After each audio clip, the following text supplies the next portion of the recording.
प्रिय विद्यार्थी, Hindi with Holi spirit में आज आपका फिर से स्वागत है। और जैसा कि आपको पता है कि हम अभी हिंदी व्याकरण के अंतर्गत वाक्य विचार पढ़ रहे हैं। वाक्य विचार में हमने इससे पहले के कालांश में देखा था कि प्रयोग के आधार पर वाक्य के कितने प्रकार होते हैं। तो प्रयोग के आधार पर हमने देखा था कि वाक्य 3 प्रकार के होते हैं। साधारण वाक्य,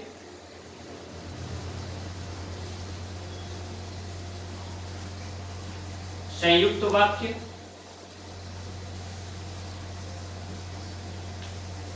और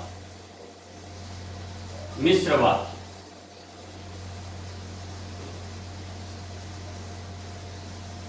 इस साधारण वाक्य को सरल वाक्य भी कहते हैं और मिश्र वाक्य को मिश्रित वाक्य भी कहते हैं। तो हमने जाना था कि साधारण वाक्य में क्या होता है, एक उद्देश्य होता है और एक विधेय होता है। संयुक्त वाक्य में एक से अधिक साधारण वाक्य होते हैं जो हर हाल में स्वतंत्र रहते हैं और किसी न किसी संयोजक के माध्यम से जुड़े हुए होते हैं। और मिश्र वाक्य में हमने देखा था कि एक प्रधान उपवाक्य होता है। प्रधान उपवाक्य मतलब साधारण वाक्य, और एक या एक से अधिक उपवाक्य उस प्रधान उपवाक्य पर आश्रित होते हैं। यानी साधारण वाक्य में तो चाहे छोटा हो या बड़ा एक ही वाक्य होता है, लेकिन संयुक्त वाक्य में और मिश्र वाक्य में एक से अधिक उपवाक्य होते हैं। तो ये सारी चीजें हमने जानी थी। अब इसके बाद मैंने शुरू में ही बताया था कि इन तीनों में सबसे उलझाऊ है मिश्र वाक्य, क्योंकि ये पूरी तरह से खिचड़ी की तरह है।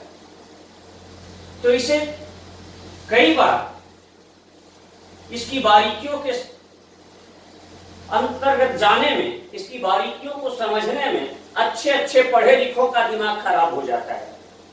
तो आपको मैं एक साधारण सा ट्रिक बताऊंगा और उसके आधार पर आप समझ पाएंगे कि कैसे साधारण वाक्य, क्योंकि कई बार हम अंतर नहीं कर पाते हैं कि साधारण वाक्य है या संयुक्त वाक्य है, और संयुक्त वाक्य है या मिश्र वाक्य है। और कई बार ये भी समस्या आती है, आगे जो मैं चर्चा करूंगा, कि मिश्र वाक्य में मैंने कल बताया था कि 2 प्रकार के वाक्य होते हैं, एक तो प्रधान उपवाक्य और दूसरा आश्रित उपवाक्य। अब इसके जो आश्रित उपवाक्य होते हैं उसके भी 3 भेद होते हैं। अब उन भेदों को कैसे पहचानेंगे? वाक्य में कई बार कुछ शब्द इधर कुछ शब्द उधर करके वाक्य को बनाना पड़ता है। वाक्य की संरचना बनाने के लिए शब्दों को सही जगह पर व्यवस्थित करना होता है, लेकिन जब उनका हम विश्लेषण करते हैं, विश्लेषण मतलब टुकड़े टुकड़े करके वाक्य के अलग अलग अंगों को जब हम छांट के देखते हैं, तो हमें फिर उन टुकड़ों के आधार पर उनका विश्लेषण करना पड़ता है। तो इन सारी चीजों को हम अभी जानेंगे कि मिश्र वाक्य क्या है। ये तो हम जान चुके हैं कि मिश्र वाक्य में एक प्रधान उपवाक्य होता है और एक या एक से अधिक उपवाक्य उस पर आश्रित होते हैं। लेकिन अब हमें जानना है कि मिश्र वाक्य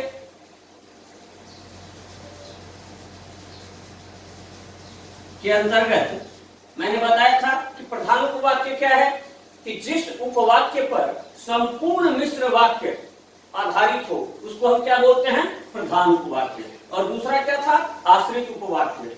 तो आज हम देखते हैं कि आश्रित उपवाक्य के प्रकार। प्रधान उपवाक्य तो एक ही प्रकार का होगा, वो साधारण वाक्य होगा, लेकिन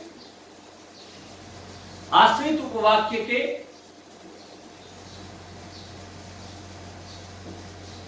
प्रकार की जब हम चर्चा करते हैं तो मिश्र वाक्य के जो आश्रित उपवाक्य होते हैं वे 3 प्रकार के होते हैं।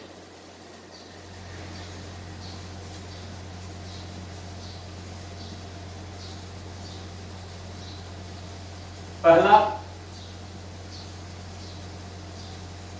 संज्ञा उपवाक्य, दूसरा विशेषण उपवाक्य और तीसरा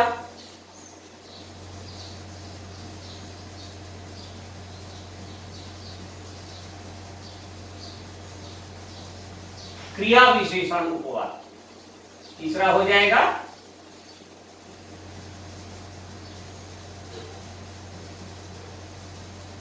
क्रिया विशेषण उपवाक्य। तो किस प्रकार है? ये तीन प्रकार के उपवाक्य होते हैं। आश्रित उपवाक्य के तीन भेद होते हैं। संज्ञा उपवाक्य, अंग्रेजी में जिसे आप नाउन क्लॉज के नाम से जानते हैं, विशेषण उपवाक्य जिसे आप एडजेक्टिव क्लॉज के नाम से जानते हैं, और क्रिया विशेषण उपवाक्य यानी एडवर्ब क्लॉज। तो ये तीन प्रकार के आश्रित उपवाक्य होते हैं। तो आश्रित उपवाक्य में हमने क्या देखा कि जो उपवाक्य प्रधान उपवाक्य पर आश्रित होता है, कहने का मतलब यह है कि प्रधान उपवाक्य जो होगा उसमें उद्देश्य और विधेय दोनों चीजें होंगी। उद्देश्य प्लस विधेय इन दोनों को मिला के बनेगा। लेकिन आश्रित उपवाक्य में ये नहीं रहेगा। तो आश्रित उपवाक्य जो भी होता है वह किसी न किसी योजक के माध्यम से ही प्रकट होता है। बिना योजक लगाए आश्रित उपवाक्य आगे चलता ही नहीं है।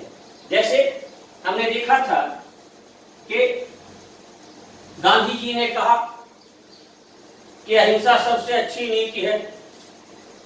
एक और उदाहरण देखते हैं। बुजुर्गों ने कहा है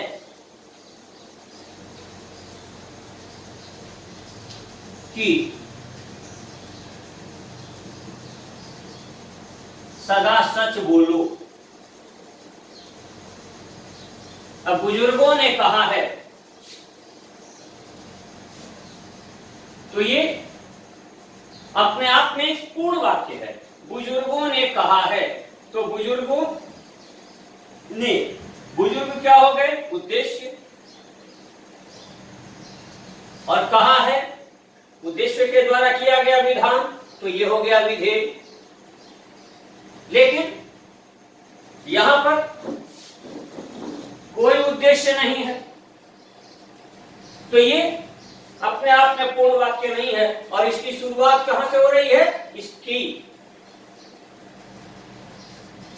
की योजक के माध्यम से, की संयोजक के माध्यम से। पर ये जो सदा सच बोलो है, ये तब तक पूरी तरह से समर्थ नहीं होगा जब तक इस वाक्य का सहारा नहीं लेगा। बुजुर्गों ने कहा है, इस वाक्य का सहारा जब तक नहीं मिलेगा तब तक ये स्पष्ट नहीं है। तो ये जो वाक्य है वह इस वाक्य पर आधारित है। तो ये तो इसमें हो गया प्रधान उपवाक्य और ये हो गया आश्रित उपवाक्य। अब हम देखें कि संज्ञा उपवाक्य क्या है, क्रिया विशेषण उपवाक्य क्या है और क्रिया विशेषण उपवाक्य क्या है। तो सबसे पहले हम देखते हैं संज्ञा उपवाक्य। मिश्र वाक्य में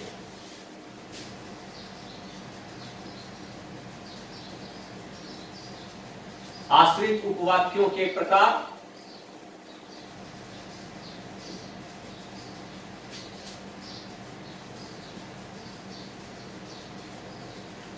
के अंतर्गत हम सबसे पहले क्या देखेंगे? संज्ञा उपवाक्य।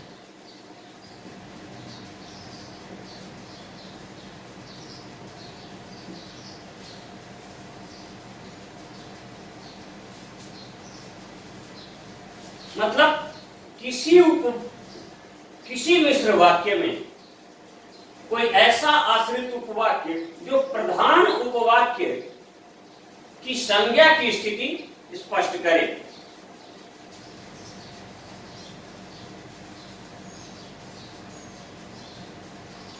किसी मिश्र वाक्य का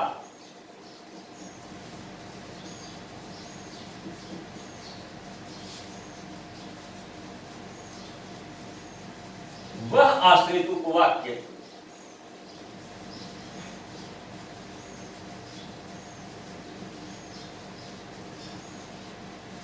जो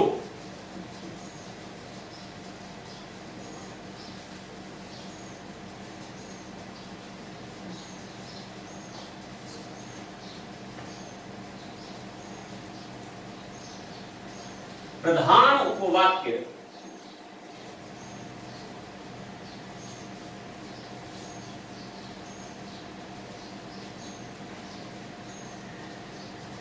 की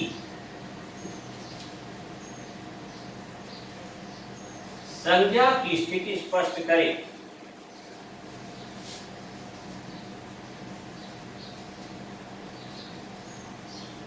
उसे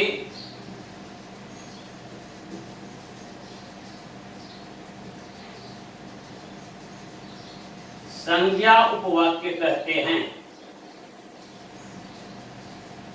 अब आप देख लें कि जो संज्ञा की स्थिति स्पष्ट करे उसको हम क्या कहेंगे? संज्ञा उपवाक्य कहेंगे। दूसरे शब्दों में हम देखें कि किसी मिश्र वाक्य में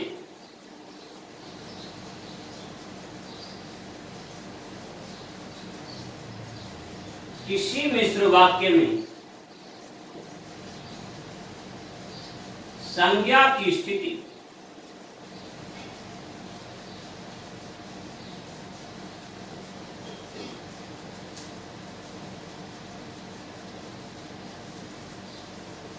दर्शाने वाले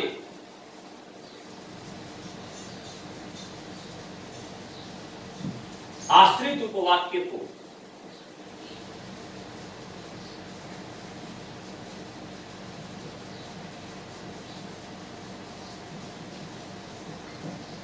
संज्ञा उपवाक्य कहते हैं। दोनों में से किसी तरह से हम परिभाषा को ले सकते हैं। तो संज्ञा की स्थिति को दर्शाने के लिए आपके लिए समस्या होगी पहचानना। तो उसके लिए मैं ट्रिक बताता हूं कि जो भी उपवाक्य की से शुरू हो रहा हो, इसकी पहचान के लिए आप चाहें तो लिख सकते हैं, इसकी शुरुआत प्रायः की से होती है। अब आप इस चीज को देख लीजिए, इसकी शुरुआत जो है वो किससे होती है?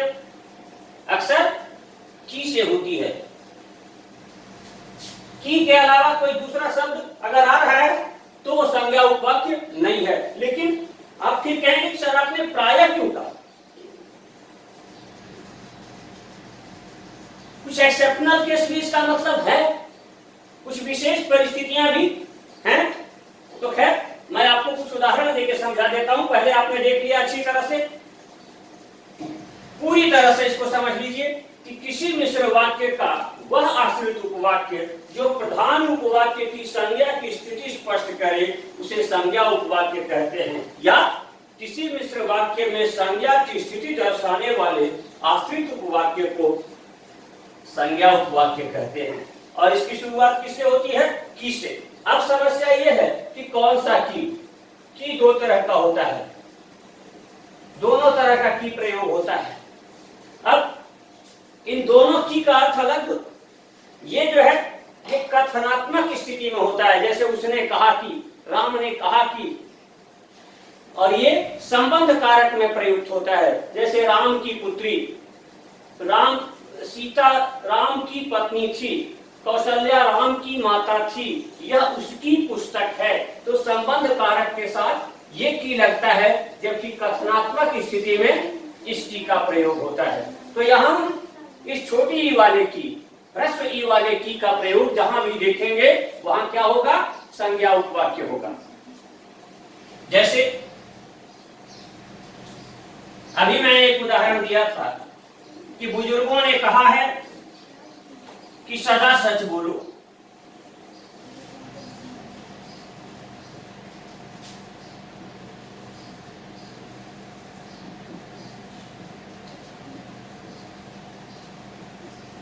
बुजुर्गों ने कहा है कि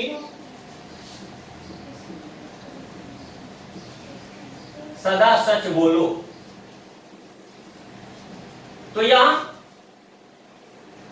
बुजुर्गों ने कहा है, ये तो प्रधान उपवाक्य हो गया कि इसका योजक है, और इस योजक से शुरू होने के कारण ये जो दूसरा सदा सच बोलो ये उपवाक्य जो है ये संज्ञा उपवाक्य है। अब कई बार ऐसा भी आ सकता है कि बुजुर्गों ने कहा है सदा सच बोलो, डायरेक्ट स्पीच में जब आएगा तो इस तरह से आएगा। तो बुजुर्गों ने कहा है सदा सच बोलो। अब आप कहेंगे अब इसमें हम क्या करें, ना तो इसमें कोई की है, न जो है, न जिसका है, न जिसलिए है, न आता है, न क्योंकि है, न चूंकि है, तो इसमें हम क्या करेंगे। अब आप जैसे ही ऐसी स्थिति आए कि कोई भी योजक नहीं लग रहा है तो हम इसको इन्वर्टेड कॉमा को हटा के, उदाहरण चिन्ह को हटा करके और तब वाक्य का रूप बनाएंगे तो यहां अपने आप आ जाएगा कि। तो बुजुर्गों ने कहा है कि सदा सच बोलो। तो यहां पर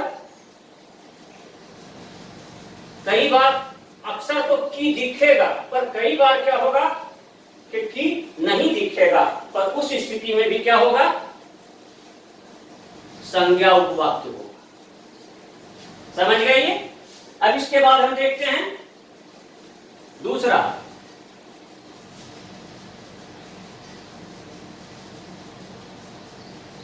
विशेषण उपवाक्य।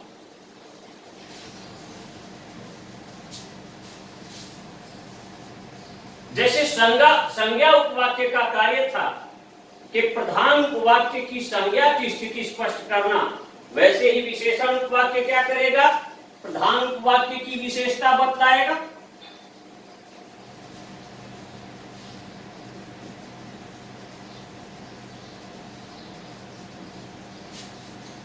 तो इसकी परिभाषा हम इस तरह से ले सकते हैं,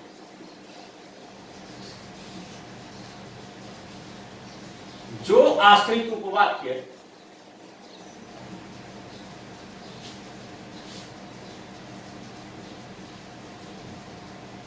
किसी मिश्र वाक्य में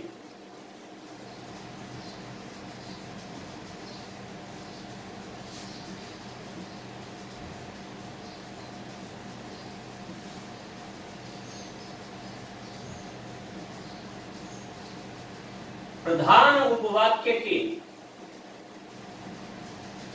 कर्ता की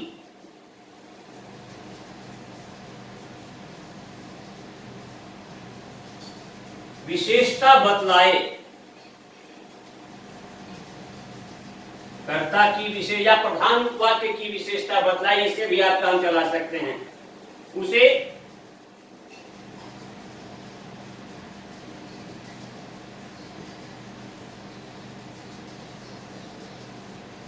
विशेषण उपवाक्य कहते हैं। तो जिसने संज्ञा की स्थिति बताई उसको हमने क्या कहा, संज्ञा उपवाक्य।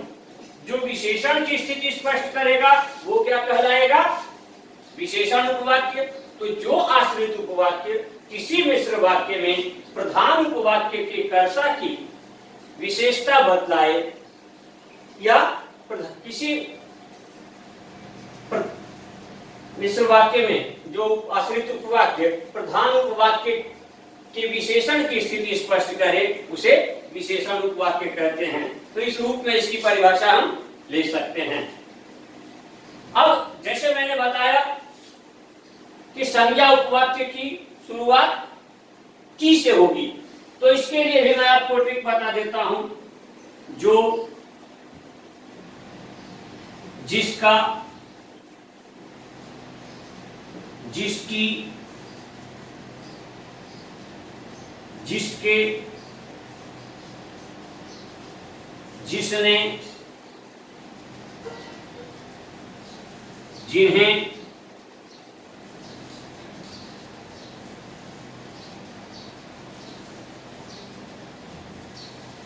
जिन्होंने,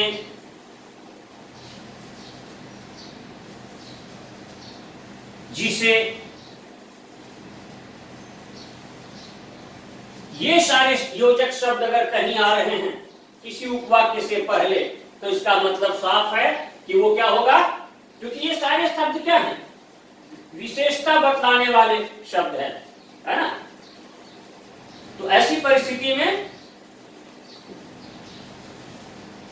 ये सारे योजक जो हैं, इनसे बनने वाले, इन योजकों से बनने वाले जो भी शब्द होंगे, वे जो भी वाक्य होंगे, यानी जिस वाक्य के पहले ये शब्द लग जाएं, तो उनको हम क्या मान लेंगे, विशेषण उपवाक्य मान लेंगे। क्योंकि जिस आश्रित, जो आश्रित उपवाक्य किसी मिश्र वाक्य में प्रधान उपवाक्य के कर्ता की विशेषता बतलाए, उसे हम क्या कहेंगे, विशेषण उपवाक्य कहते हैं। तो आपने ये देख लिया, इसकी पहचान क्या है कि जो, जिसका, जिसकी, जिसके, जिसने, जिन्हें, जिन्होंने, जिसे, ऐसे शब्दों से अगर कोई वाक्य शुरू हो रहा है तो किसी से पूछने की जरूरत नहीं है, आंख बंद करके मान लीजिए कि वो क्या है, विशेषण उपवाक्य है। जैसे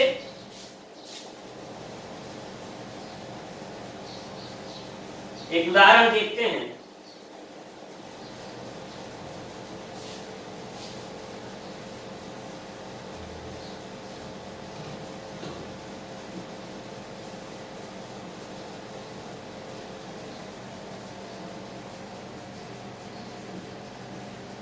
यह वही व्यक्ति है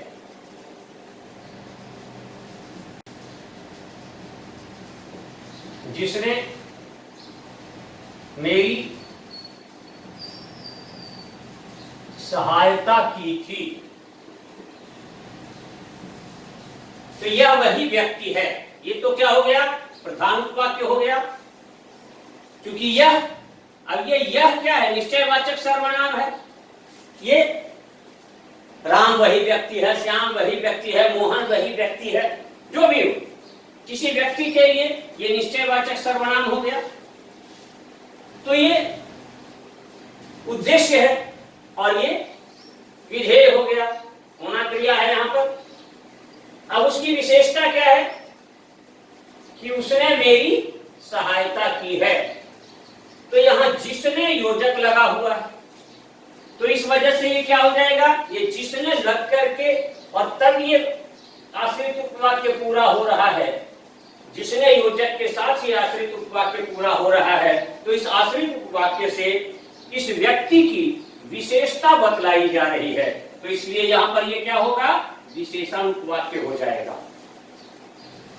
अब ऐसा भी मिलता है कि यहां तो हमें दिख रहा है कि ये प्रधान उपवाक्य है और ये आश्रित उपवाक्य है, लेकिन कई बार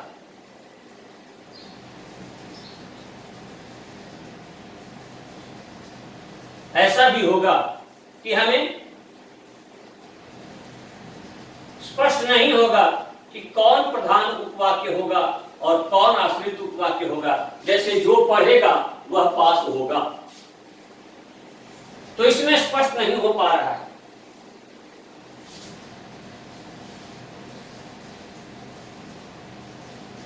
तो यहां पर हम देखेंगे ऐसी परिस्थिति जब हो, जब दोनों के दोनों में से कोई साधारण उपवाक्य नहीं बन रहा हो, तो वहां पर क्या होगा, आप एक नियम मान लीजिए कि ऐसी परिस्थिति में जो बाद का उपवाक्य होता है वो प्रधान उपवाक्य हो जाता है। वह पास होगा, प्रधान उपवाक्य हो गया। और जो पढ़ेगा ये उसकी विशेषता है।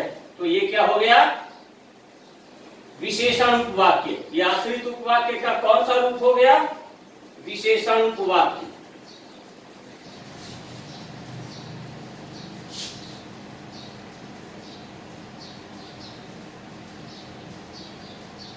जिसने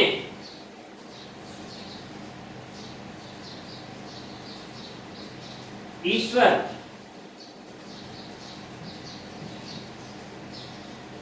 की आराधना की, उसने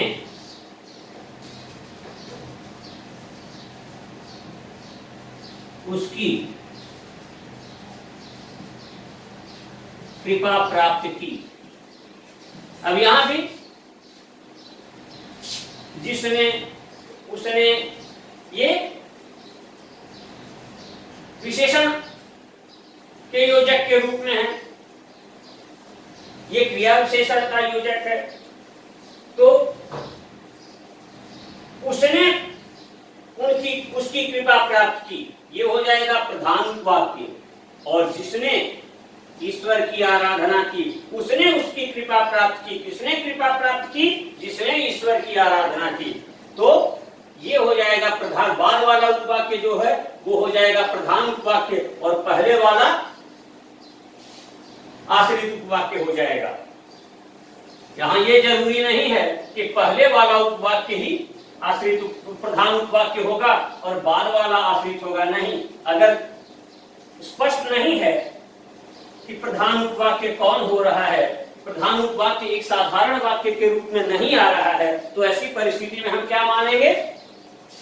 दोनों उपवाक्य अगर आश्रित उपवाक्य की तरह ही दिखने लग जाए तो वहां जो बाद का उपवाक्य होगा उसको हम प्रधान उपवाक्य मान लेंगे और पहले वाला जो उपवाक्य होगा उसे हम आश्रित उपवाक्य मान लेंगे। और ज्यादातर यह स्थिति विशेषण उपवाक्य में ही आती है। अब तीसरा जो प्रकार है वह है क्रिया विशेषण उपवाक्य।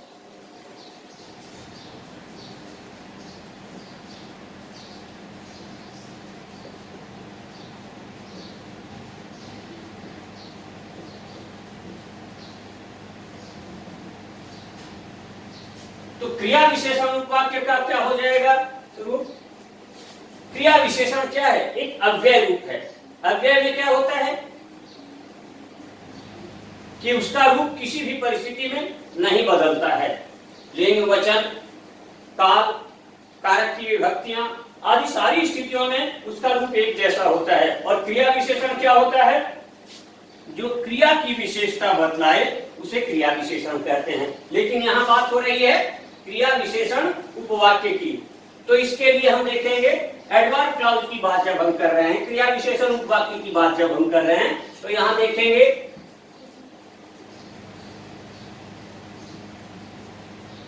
किसी मिश्र वाक्य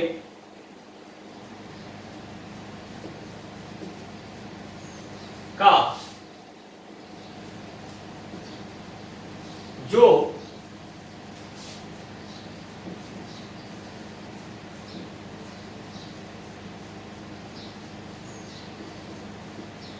आश्रित उपवाक्य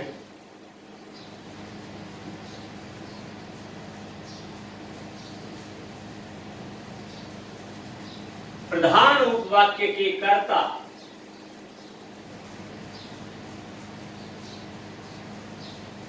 की क्रिया की विशेषता बतलाए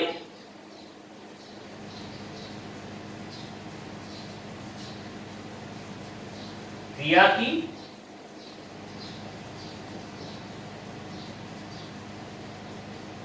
विशेषता बतलाए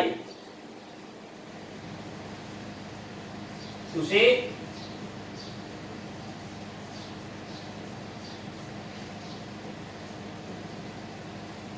क्रिया विशेषण उपवाक्य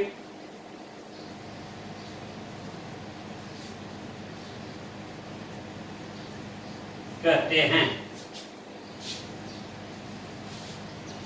उसके क्रिया करने की यानी उद्देश्य की क्रिया करने की क्या विशेषता है दूसरे शब्दों में हम ये कह सकते हैं कि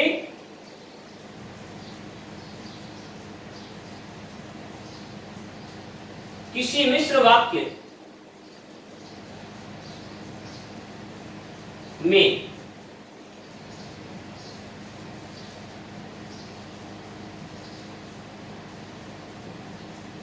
क्रिया विशेषण की स्थिति स्पष्ट करने वाले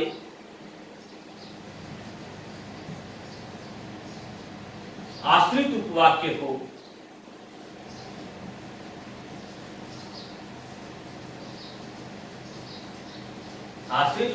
को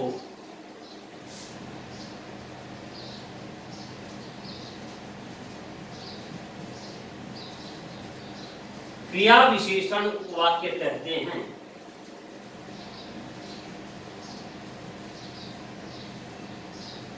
क्रिया विशेषण उपवाक्य कहते हैं। तो इन दोनों रूपों में से किसी रूप को आप ले सकते हैं कि इसमें क्या होता है, क्रिया विशेषण की स्थिति स्पष्ट की जाती है। तो जैसे मैंने आपको बताया कि संज्ञा उपवाक्य व्यक्ति इसके पहचान के लिए है, विशेषण उपवाक्य में जो, जिसका, जिसकी, जिसे, जिन्हें, जिन्होंने, जिनकी, जिनके, ये सब विशेषता सूचक शब्द आते हैं तो वहां पर विशेषण उपवाक्य होगा। वैसे ही क्रिया विशेषण में जहां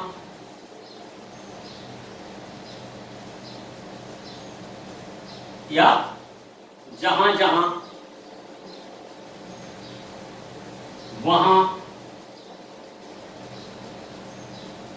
वहां वहां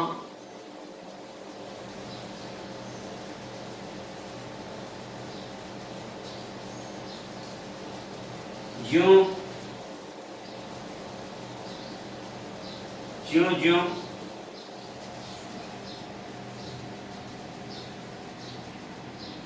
जैसे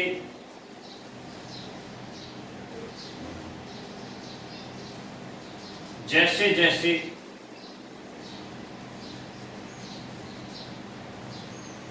वैसे वैसे वैसे क्योंकि चूंकि अतः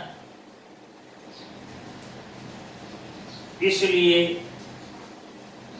जैसे शब्दों का प्रयोग हो, ये सारे शब्द जहां आए, जिस उपवाक्य की शुरुआत में ये शब्द मिल रहे हों तो वहां हम क्या मानेंगे, क्रिया विशेषण उपवाक्य। तो आपको मैंने तीनों प्रकार के उपवाक्यों को पहचानने का एक आसान ट्रिक भी बता दिया कि आप कैसे आसानी से पहचान लेंगे कि कौन सा उपवाक्य संज्ञा उपवाक्य है, कौन सा संज्ञा उपवाक्य में की से होगा, विशेषण उपवाक्य की शुरुआत जो, जिसका, जिसकी, जिसके, जिसे, जिन्होंने, जिसे, जिनका, जिनकी, ये आ जाए तो वो विशेषण उपवाक्य होगा। और जहां जहां जहां वहां वहां वहां ज्यों ज्यों ज्यों जैसे जैसे जैसे त्यों त्यों त्यों ये भी हो सकता है, वैसे वैसे वैसे क्योंकि चूंकि अतः इसलिए, इन वाक्यों से, इन शब्दों से अगर कोई वाक्य शुरू हो रहा है तो निश्चय ही वो क्रिया विशेषण वाक्य होगा। जैसे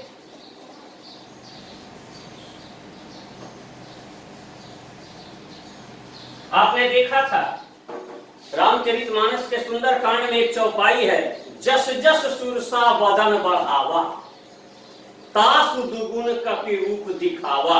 तो वहां जस जस सुरसा वदन बढ़ावा, ये क्या है, जैसे जैसे सुरसा ने अपना मुंह बड़ा किया तो वो कौन सा उपवाक्य हो गया, क्रिया विशेषण उपवाक्य हो गया। ऐसे ही हम देखते हैं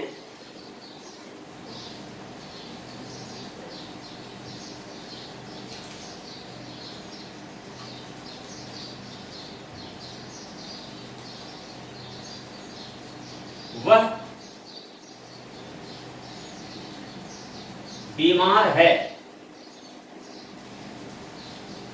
इसलिए आज नहीं आया।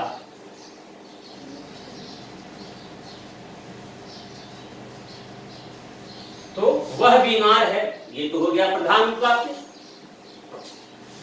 और इसलिए संयोजक लग गया। मैंने इधर आपको बताया था कि जितने शब्दों में का नाम मैंने लिया था उसमें ये इसलिए योजक भी था। तो वो क्यों नहीं आया, क्रिया क्यों नहीं हुई, क्योंकि बीमार है। तो बीमार है, ये वह बीमार है, ये हो गया प्रधान वाक्य, और इसलिए आज नहीं आया वह हो गया आश्रित उपवाक्य। ऐसे ही हम देखते हैं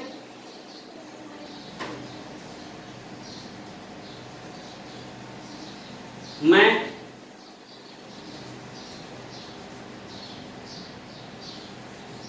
पैदल ही चल पड़ा। आज आप देख रहे हैं लॉकडाउन में बहुत से मजदूर मुंबई से, दिल्ली से, यूपी, बिहार, बंगाल, राजस्थान, इनके लिए पैदल चल के आ रहे हैं। तो मैं पैदल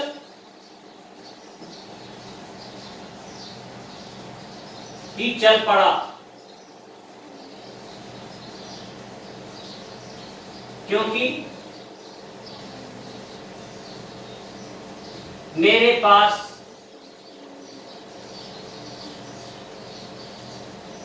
किराए के लिए पैसे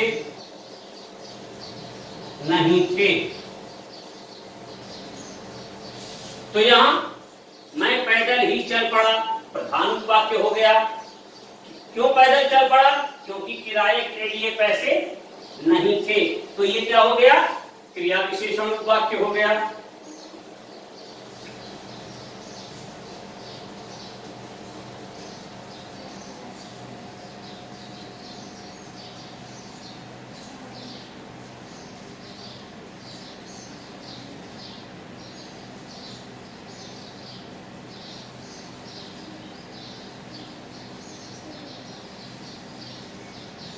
क्योंकि वह बीमार था अतः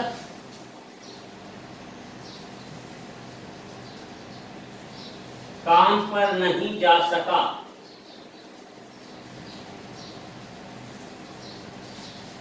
अब यहां चूंकि वह बीमार था अतः काम पर नहीं जा सका, तो वह काम पर नहीं जा सका क्योंकि वह बीमार था। तो ये हो जाएगा यहां प्रधान उपवाक्य और ये हो जाएगा आश्रित उपवाक्य। यहां पर इस वह को हम इसके साथ जोड़ लेंगे, वह काम पर नहीं जा सका क्योंकि बीमार था। तो इसलिए इसको हम बना लेंगे यहां क्या, प्रधान उपवाक्य, और ये क्या हो जाएगा आश्रित उपवाक्य। अब ये स्थितियां तो दिख रही हैं। कई बार मिश्र वाक्य में मैंने पहले ही बताया था कि ये मिश्र वाक्य क्या होता है, एक पूरी तरह से खिचड़ी की तरह होता है, जिसे समझने में कई बार काफी समस्या होती है। जैसे मान लो कोई बड़ा वाक्य आ जाए और उस बड़े वाक्य में कुछ ऐसी गड्ढ-मड्ढ सी स्थिति आ जाए कि समझना मुश्किल हो जाए कि कहां किस वाक्य को प्रधान मानेंगे, किस वाक्य को आश्रित मानेंगे, या प्रधान स्पष्ट भी है तो आश्रित उपवाक्यों में शब्दों को इधर से उधर ऐसा हौच-पौच किया हुआ रहता है कि समझना मुश्किल हो जाता है। जैसे एक उदाहरण हम लें,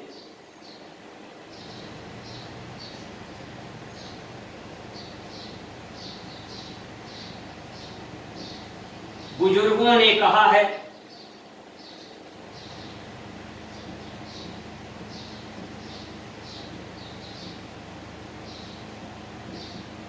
कि जो परिश्रम करेगा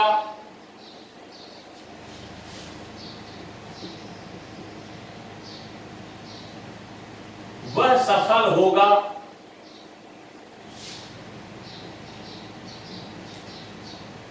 क्योंकि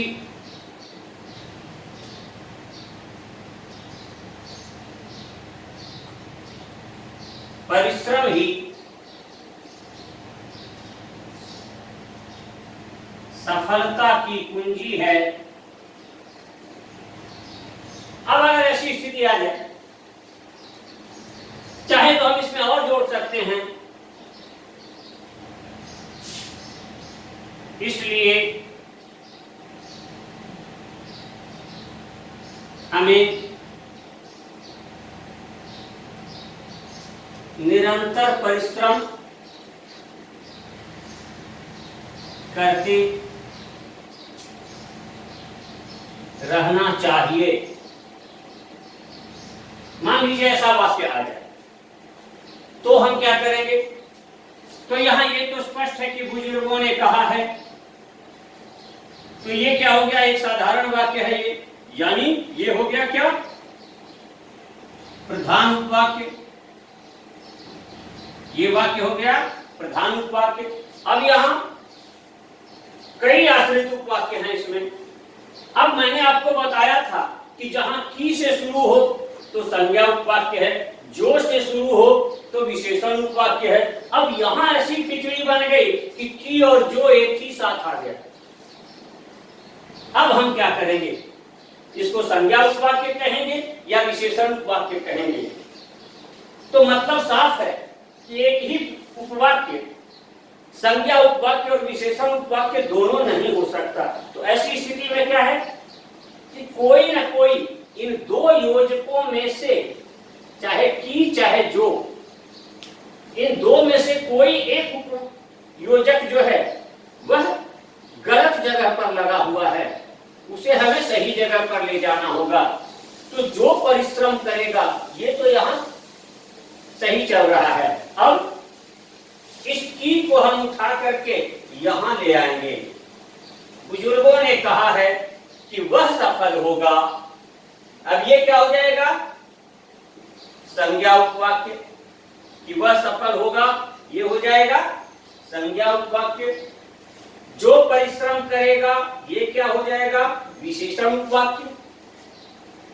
क्योंकि परिश्रम ही सफलता की कुंजी है, ये क्या हो जाएगा?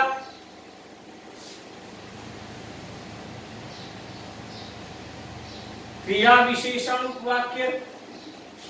इसलिए हमें निरंतर परिश्रम करते रहना चाहिए, ये भी क्या हो जाएगा? क्रिया विशेषण उपवाक्य।